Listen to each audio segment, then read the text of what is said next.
Son las 7 de la mañana, las 6 en Canarias. Matinal Cadena SER. Sohaib Nabi.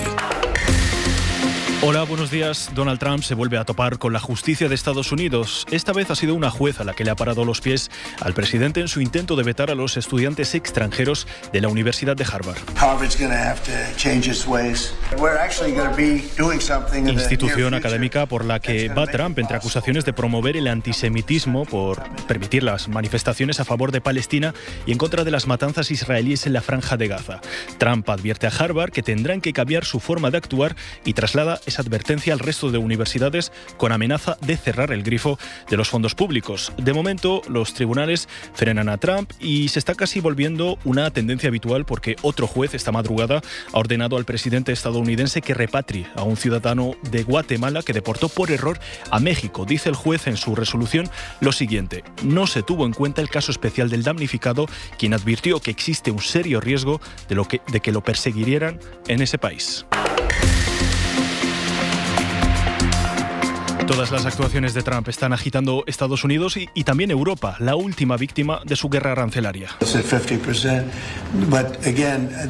A partir del 1 de junio, Estados Unidos impondrá aranceles del 50% a todos los productos que lleguen de la Unión Europea. La decisión del republicano parece esta vez más firme que en otras ocasiones porque dice que no hay margen para las negociaciones, pero con Trump nunca se puede descartar un giro de última hora. Anoche, el responsable de comercio de Trump mantuvo una conversación telefónica con sus homólogos europeos. Desde Bruselas mantienen la vía de las negociaciones, pero reivindican que las relaciones comerciales entre ambas potencias se tienen que basar en el respeto y nunca desde las amenazas. Enseguida vamos ya con todo lo que está dando de sí la actualidad económica y política después del último anuncio del mandatario de la Casa Blanca, pero antes, el tiempo para este sábado. María Ibáñez, buenos días. Buenos días, tendremos tiempo primaveral y temperaturas muy agradables en casi todo el país. El cielo estará despejado prácticamente todo el día, salvo en los archipiélagos, que tendrán nubes dispersas, sobre todo Baleares. Además, en Mallorca puede llover puntualmente. También se espera alguna nube en la Sierra de Huelva y en el Pirineo aragonés. Con respecto a los termómetros, en las horas centrales rozarán los 30 grados en Badajoz, donde se alcanzarán los 29. Córdoba llegará a los 27, Toledo y Ciudad Real a los 26. En el resto del país, las máximas estarán comprendidas entre los 22 y 25 grados y en el caso del litoral gallego y en el Cantábrico no se superarán los 18. Es sábado 24 de mayo, con la dirección técnica de Emilio Escribano y la producción de Javier Díaz, empieza Matinal SER. Matinal Cadena SER. The European Union, I mean, the sole purpose was really not to hurt us, but to take advantage of us. Trump ha vuelto a sacudir el comercio mundial y esta vez el enemigo de la Casa Blanca no es China, sino Europa. Decía anoche Trump en este sonido que acabamos de escuchar que el único objetivo de la Unión Europea es aprovecharse de Estados Unidos y por eso este viernes ha amenazado con imponer aranceles del 50% a todos los productos que lleguen desde la Unión Europea a partir del próximo 1 de junio. Mucho más que el 20% que anunció hace unos meses y que nunca llegó a entrar en vigor porque Washington y Pekín firmaron la tregua que a día de hoy continúa en esa guerra comercial. Ahora Trump dobla su amenaza económica contra Europa y, a juzgar por las palabras del mandatario desde su despacho oval, no se trata de ninguna amenaza, sino de un anuncio.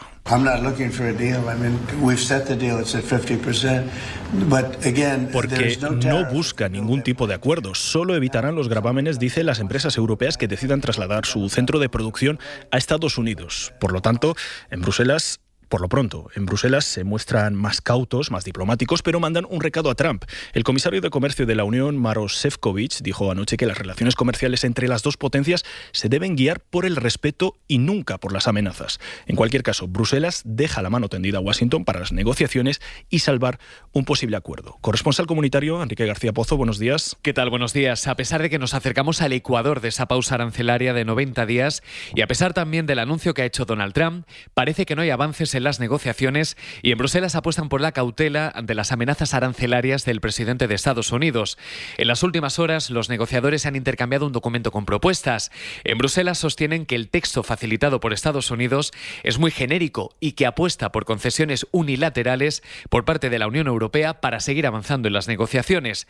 La Comisión mantiene su propuesta de cero aranceles a los bienes industriales, pero explican que Washington no se abre a que esa eliminación de aranceles sea mutua de ambas partes, lo que aleja las posiciones porque Washington estaría además presionando para que Bruselas rebaje sus estándares sanitarios o su regulación digital, que son dos asuntos que la Comisión no quiere poner encima de la mesa de las negociaciones. En Bruselas mantienen cautela, no valoran de hecho el anuncio de Donald Trump, insisten en que esto no va de amenazas, tampoco de narrativas y que trabajan para un acuerdo beneficioso para las dos partes. De hecho, antes del anuncio de Donald Trump, fuentes comunitarias admitían que empezaban a valorar una prórroga de esos 90 días para llegar a un acuerdo entre las partes. Por cierto, que el dirigente norteamericano también traslada esas amenazas contra Apple a los que pretende gravar con impuestos del 25% si continúan produciendo sus iPhone en la India. Es el ejemplo que ha puesto Donald Trump, pero en realidad es en cualquier país que no sea Estados Unidos. Y no solo a Apple, sino también a Samsung y los demás fabricantes de telefonía que siguen produciendo sus productos en el extranjero. Este ha sido el efecto Trump, que se ha notado también en las bolsas mundiales. Sí que es verdad que en Estados Unidos los valores apenas se han resentido, por lo menos no tanto como aquí, porque en Europa las pérdidas sí han sido bastante más fuertes. Jordi Fábrega. Las bolsas europeas han empezado a caer con fuerza minutos después de la amenaza de más aranceles por parte de Donald Trump y han sido al final las más castigadas este viernes, aunque las caídas se han ido moderando a medida que pasaban las horas. Los bancos y especialmente las empresas automovilísticas europeas son las que más han caído, mientras que el IBEX 35 español ha conseguido salvar los muebles limitando las pérdidas a un 1,14%, bastante menos que el 1,8% que se ha dejado el Eurostoxx 50 o que el 1,5% que han perdido las bolsas de Alemania y de Francia.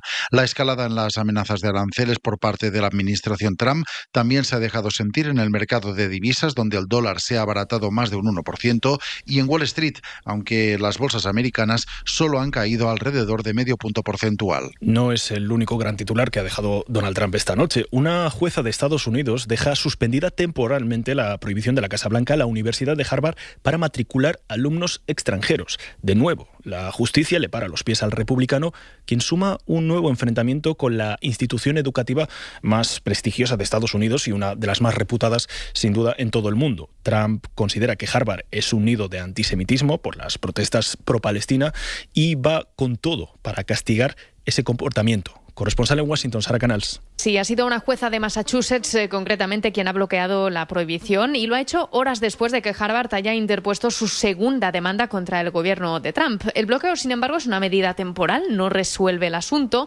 pero sí supone una pequeña victoria para Harvard en esta batalla legal que solo acaba de empezar. Así que Harvard se vuelve a plantar a pesar de las presiones. No ha esperado ni 24 horas en hacerlo y en un comunicado ha denunciado esta última ofensiva defendiendo su independencia académica. El presidente Trump, por su parte, no da marcha atrás. Sigue criticando a la facultad, denunciando que Estados Unidos está gastando miles de millones de dólares en préstamos estudiantiles y que Harvard va a tener que empezar a cambiar su forma de actuar. Y mientras tanto, los alumnos viven esta situación con mucha inquietud. Escuchamos al presidente del Consejo Estudiantil de la Facultad de Economía. Friends from South Korea, China, friends from Germany, friends from the UK. Decía que tiene amigos de Corea del Sur, China, Alemania o Reino Unido y que ahora mismo están con mucha ansiedad por su futuro. Para los estudiantes extranjeros de Harvard ha sido sin duda un balón de oxígeno, pero el miedo y la incertidumbre siguen instalados entre los alumnos. Nuestra compañera Laura Gutiérrez ha hablado con algunos de esos alumnos, españoles en este caso, que cursan sus estudios en Harvard. Los españoles en Harvard respiran más aliviados después de la intervención de la justicia, pero la incertidumbre es máxima. La situación es de absoluta incertidumbre. Al igual que está pasando con los aranceles o con otras medidas de la administración, pues totalmente volátil y no sabemos qué va a pasar. Especialmente para la gente o para los profesionales que están allí en el campo de la investigación, que muchos tienen miedo de que se les queden las investigaciones a medias, de que se desjueguen del proyecto, con una preocupación pues importante. Muchos directamente están optando por volver a su país, España, a los que yo conozco. Carlos es médico forense, trabaja en esta universidad. Gonzalo es investigador allí. Reconocen que después de 24 horas de huracán están más tranquilos, pero todavía sí hay quienes se están replanteando su situación a la vuelta de vacaciones. Las que no tienen certidumbre de lo que va a pasar en los próximos meses en su vida, que estamos hablando de familias, ¿vale? Porque hay mucha gente que con el visado que tienen sostienen a su pareja, a sus hijos, que gracias a ese visado tienen, pueden trabajar, tienen acceso a seguro médico. Es la vida de muchísima gente. La conferencia de rectores guarda silencio sobre este asunto. Universidades como la de Sevilla sí que han mostrado públicamente su rechazo al bloqueo. Desde la Politécnica de Valencia lo califican como un ataque a la libertad y a la razón.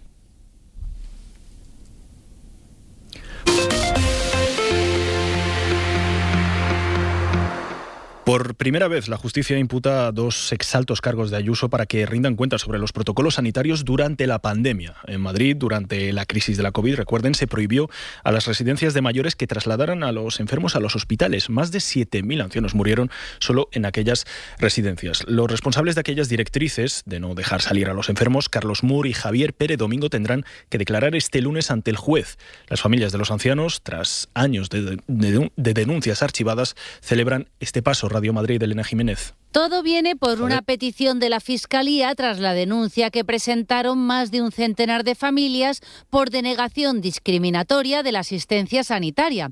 Hasta ahora, estos 2 exaltos cargos del gobierno de Ayuso habían ido a declarar solo como testigos. Ahora es un paso más en lo judicial y van como investigados. Son Carlos Mur, quien puso la firma a los conocidos como protocolos de la vergüenza, y Francisco Javier Martínez Peromingo, la persona que le sucedió en el cargo en mayo de 2020 y a quien también se considera que participó en estos protocolos.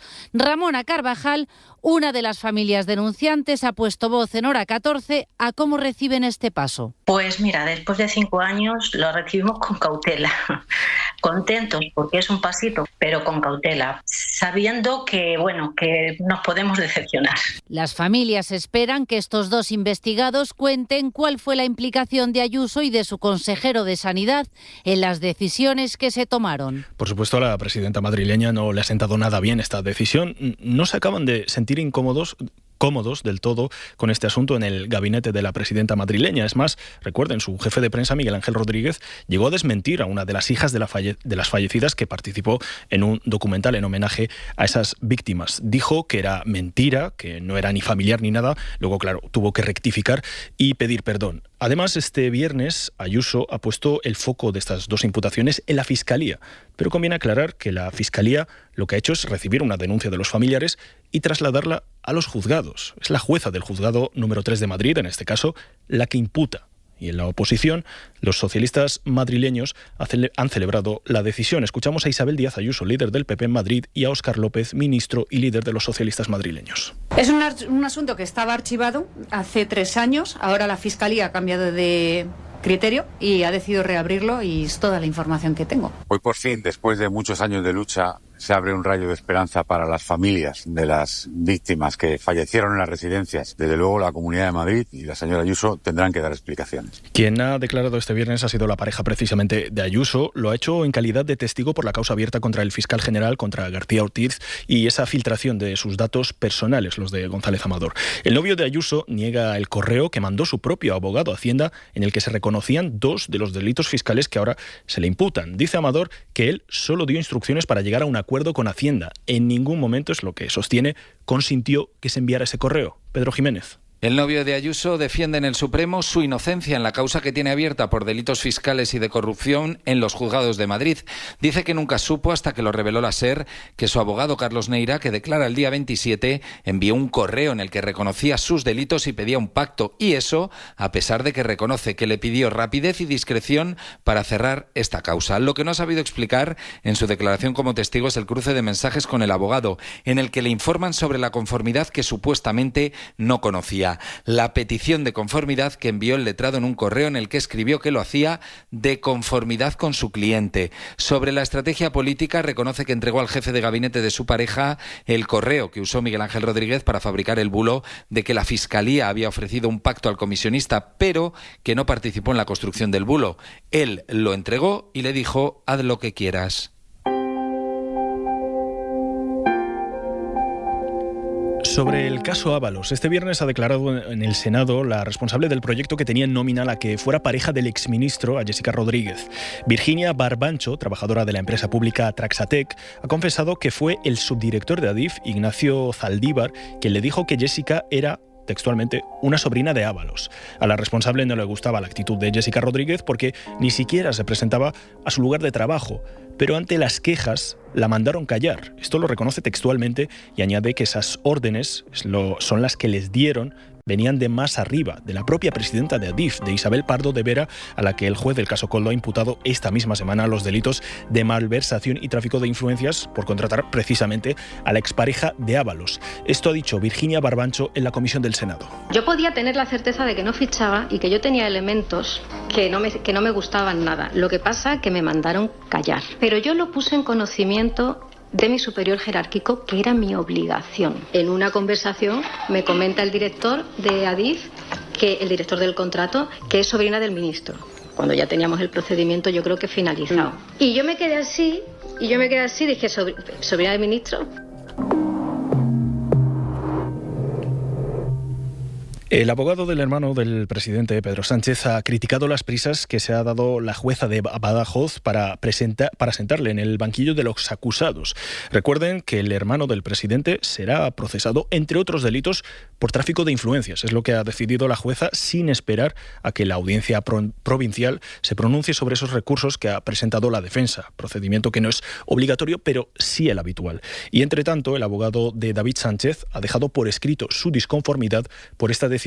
Isabel Vega, buenos días. Buenos días. La defensa del hermano del presidente del Gobierno reprocha a la juez que haya cambiado de criterio de forma radical, dice, sin dar ninguna explicación. Se refiere a que la semana pasada la juez decidió que esperaría que la audiencia provincial resolviese los recursos y, sin embargo, el jueves sentó a David Sánchez y otras 10 personas en el banquillo sin que el tribunal se hubiese pronunciado.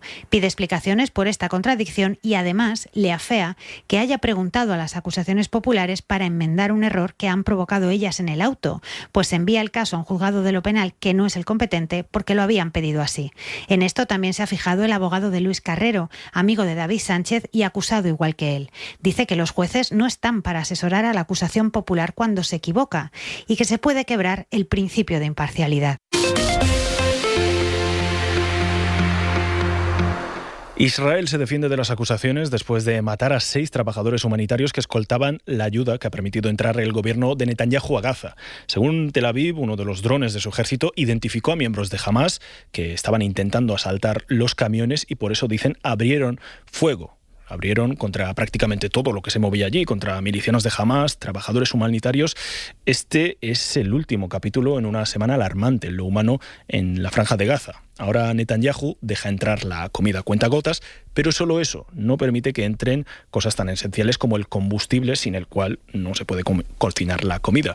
Eso, además de que no se fía de Naciones Unidas para repartir esos alimentos. Israel, de momento, solo permite a las empresas estadounidenses que gestionen la entrada de ayuda. Manuel Reyes, buenos días. Buenos días. Mientras siguen los ataques, la ONU denuncia las durísimas condiciones que Netanyahu impone a la ayuda humanitaria, con 100 camiones diarios, cuando antes de la guerra entraban más de 500 al día, y un veto que no comprenden a todo lo que no sea comida. Su secretario general, Antonio Guterres, destacaba ayer la necesidad de permitir la entrada de combustible para poder cocinar los alimentos entrantes, y era así de contundente con el plan para privatizar el reparto de la ayuda humanitaria. Afirmando que supondría incumplir las leyes internacionales y que ellos no participarán en algo así. Además, ha defendido su trabajo. Dice Guterres que la ONU están perfectamente preparados para el reparto, con el personal y la infraestructura listas, y que lo único que necesitan es que Israel les permita trabajar. Cada vez son más los gobiernos, los países europeos, que elevan la voz en contra de Israel por lo que consideran una vulneración de los derechos humanos en Gaza.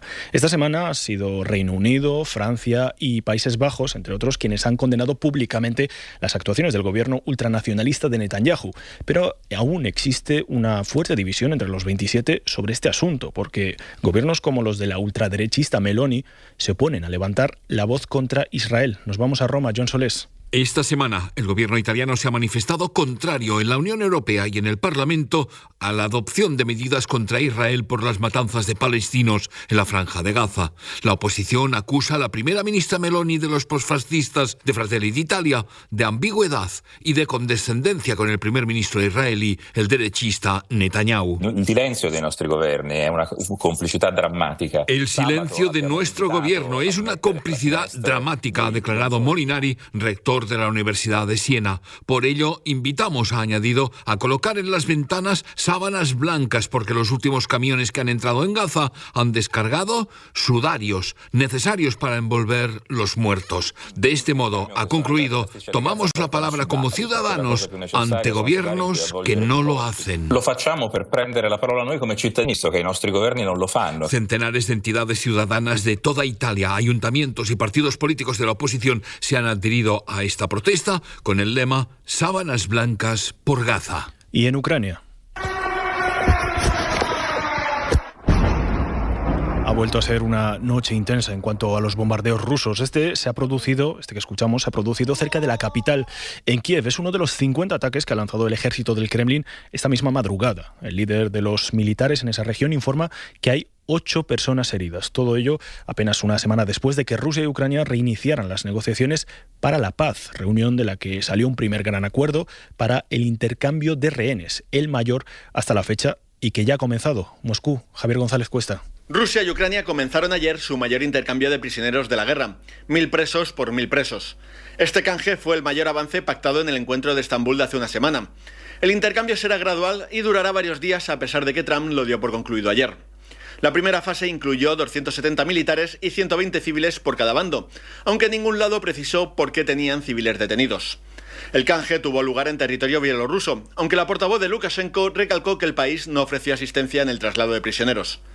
Las negociaciones en general continuarán en junio. El ministro de Exteriores ruso anunció ayer que su país entregará a Ucrania un borrador de su memorando una vez concluya este canje de prisioneros. En el documento figurarán todas las exigencias de Moscú a Kiev. En Alemania, las autoridades descartan el terrorismo durante ese ataque con cuchillos de este viernes en una estación de trenes en Hamburgo y que ha dejado a casi una veintena de personas heridas en esa ciudad. 4 de ellas continúan en estado grave y la detenida, una mujer de 39 años, que es alemana, dice que la policía de ese país ya apuntaba a problemas psiquiátricos y los desvincula de los ataques que se han venido cometiendo recientemente en Alemania con tintes de islamismo radical. Corresponsal en Alemania, Carmen Viñas. Al menos 17 personas heridas, 4 de ellas en estado crítico, es el balance del apuñalamiento registrado en la estación central de Hamburgo, al norte de Alemania. La policía ha detenido a la presunta agresora, una alemana de 39 años, que sacó un cuchillo y apuñaló indiscriminadamente a quienes se encontraban junto a ella en plena hora punta. La continua presencia de la policía en la estación ha permitido la rápida detención de la mujer. Los investigadores descartan una motivación política. Aseguran que los primeros indicios apuntan a que la detenida sufría algún tipo de trastorno mental y actuó sola. En los últimos meses se han producido ataques violentos con cuchillo en varias ciudades alemanas, lo que ha suscitado un amplio debate político y social sobre las causas y las medidas a tomar. Desde el año pasado está prohibido llevar cualquier arma blanca en espacios públicos como conciertos o estaciones de tren. Eurovisión revisará el sistema del televoto después de la polémica que provocó, sobre todo aquí en España, pero en el mundo, el apoyo masivo a Israel en esa final. Fue toda una campaña en la que se mandaron SMS, votos online y que casi llevan a Israel al triunfo, mientras su gobierno masacraba la Franja de Gaza. La organización defiende de momento el sistema del televoto, pero con matices, Mariola Lourido. Eurovisión defiende la validez del sistema de votación, pero después de la fuerte polémica con el televoto masivo a Israel, ahora reconoce que es necesario revisar algunos aspectos. ¿Cuáles? Si se ha de mantener que se pueda votar hasta 20 veces, las desproporcionadas campañas de apoyo a los artistas como las que hace Israel, gastando mucho dinero, y cómo los acontecimientos actuales y conflictos pueden influir en el resultado. En una carta abierta, el director del festival, Martin Green, aunque reafirma que las votaciones han sido verificadas, anuncia que se van a proponer recomendaciones tras las acusaciones de tongo, injerencias y manipulaciones, protestas que ha encabezado Radio Televisión Española. Los posibles cambios se estudiarán en una reunión del grupo de referencia de la UER y de Eurovisión que a partir de junio presidirá, por cierto, Ana María Bordas, la jefa de la delegación española en el festival. ¿Se puede saber qué te pasa? Estás a todo menos a lo que te estoy contando. Ya, estoy súper distraída. Es la primavera, que ya sabes lo que dicen. O los días Citroën, que han venido a revolucionarlo todo. Aprovecha hasta 10.000 euros de descuento y con 8 años de garantía WeCare en toda la gama, solo hasta fin de mes. Citroën. Consulta citroen.es. En Matinal, los deportes. Sábado con la final de la Champions femenina, la última jornada de la Liga, en la que todavía hay mucho en juego, en una jornada que nos va a resumir Héctor González. ¿Qué tal? Muy buenas. ¿Qué tal, Sohai? Buenos días. Sí, es un sábado con muchos puntos de información deportiva, empezando precisamente por esa gran final de la Champions femenina que se celebra en Lisboa y donde se enfrentan el Barça y el Arsenal. Las blaugranas buscan reeditar el título conseguido el año pasado, así que saludamos ya a nuestra enviada especial en Lisboa, Ana Palet. ¿Qué tal? Buenos días. Buenos días. El Barça femenino puede seguir haciendo historia y ganar la cuarta Champions, la tercera consecutiva, si gana esta tarde en la final al Arsenal en el estadio José Alvalade de Lisboa, donde se espera un desplazamiento masivo de culés. 15.000 aficionados del Barça tienen entrada al conjunto azulgrana. Llega con el cartel de gran favorito para esta cita, con sus máximas referentes Aitana Bonmatí y Alexia Putellas, 4 balones de oro entre las dos como protagonistas de la previa. En el Arsenal hay una vieja conocida, Mariona Caldentey, hasta el año pasado vistiendo los colores del Barça, que ahora se ha erigido como la máxima referente y estrella del equipo londinense. La final empieza a las 5 hora portuguesa, a las 6 hora española, y la contaremos en el carrusel deportivo de la cadena SER. Gracias, Ana. El otro foco futbolístico pasa por la última jornada de Liga en primera, con todavía un puesto de descenso por decidir y también 2 de acceso a las competiciones europeas. A las 6 de la tarde, el Español y el Leganés tratarán de conseguir la permanencia ante 2 equipos que ya están descendidos. Dependen de sí mismos los pericos, que reciben a Las Palmas, y el Leganés, que también juega en casa, en este caso contra el Real Valladolid. Los entrenadores Manolo González, del Español, y Borja Jiménez, del Leganés. Lo principal del partido es que somos el Español. En el año y pico que llevo aquí hemos remado contra situaciones difíciles y a favor muy pocas, y hemos demostrado siempre que estamos hasta el final y que al final siempre nos levantamos. Tenemos que ganar y ya está, nada más. Es que es la única palabra que tengo. Tengo 2, que es ganar, y 40 puntos. Otros objetivos tienen Celta, Rayo y Osasuna. Uno irá a la Europa League, otro a la Conference y el tercero en discordia se quedará sin premio. A las 9, Getafe Celta, Rayo Mallorca y Alavés Osasuna. Antes, a las 4:15 de la tarde, Real Madrid y Real Sociedad se verán las caras en el Santiago Bernabéu en un choque a efectos clasificatorios intrascendente, pero será el último partido en casa de Luka Modric y el último en el club de Carlo Ancelotti. Es el entrenador con más títulos en la historia del equipo blanco. Es una suerte entrenar al Real Madrid. Xavi le deseo toda la suerte del mundo para entrenar este club, este equipo, y que lo disfrute. Mañana se cierra esta jornada 38 que empezó anoche con el Betis 1 Valencia 1. A los verdiblancos les queda, eso sí, la final de la Conference contra el Chelsea el próximo miércoles, mientras fuera de España el sonido de las últimas horas es este.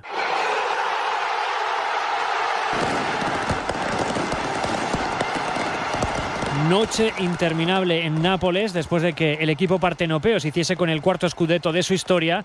El equipo dirigido por Antonio Conte ganó 2-0 al Cagliari en la última jornada y se convierte así en el campeón de Italia. Fuera del fútbol, varias citas polideportivas este sábado. A las 4, clasificación del Gran Premio de Mónaco de Fórmula 1. En los libres de ayer, Alonso fue 7º y Sainz 13º. En MotoGP, más tarde, a las 5, carrera al sprint en Inglaterra, en Silverstone, con los hermanos Márquez peleando por el liderato del Mundial. Y en el Giro de Italia, 14ª etapa. La de ayer, el triunfo fue para Pedersen. Juan Ayuso sigue segundo en la general a 33 segundos de su compañero de equipo, el mexicano Isaac del Toro. Gracias, Héctor. Por cierto, que si van a coger el coche este fin de semana, sepan que desde ya y hasta el próximo mes de octubre la DGT intensificará los controles en carretera. El objetivo, evitar los comportamientos en la calzada y que van estrechamente ligados a la siniestralidad. María Manjabacas. Con la llegada del buen tiempo aumentan los desplazamientos en moto y la DGT ha iniciado una campaña que va a durar hasta octubre.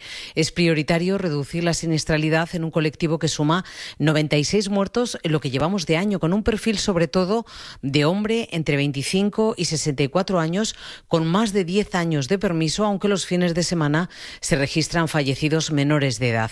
Los adelantamientos antirreglamentarios, el no uso del casco, los excesos de velocidad y el consumo de alcohol y drogas constituyen los principales factores de riesgo. Por este motivo, los agentes de la Agrupación de Tráfico de la Guardia Civil tienen la orden de vigilar estas conductas catalogadas como muy peligrosas. Las carreteras convencionales son las vías donde fallecen 8 de cada 10 motoristas. Por cierto, un último apunte antes de despedirnos. Ha muerto este viernes el fotógrafo brasileño Sebastião Salgado a los 81 años. Un portento del reporterismo fotográfico y cuyo principal objetivo era denunciar las desigualdades sociales. La Academia de Bellas Artes de Francia lo ha definido como un gran testigo de la condición humana y del estado del planeta. Así llegamos a las 7:30, las 6:30 en Canarias. Se quedan ya con Pepa Blanes y el cine en la SER. Recuerden que la información vuelve en media hora con Javier del Pino y también sigue actualizada en nuestra web cadenaser.com.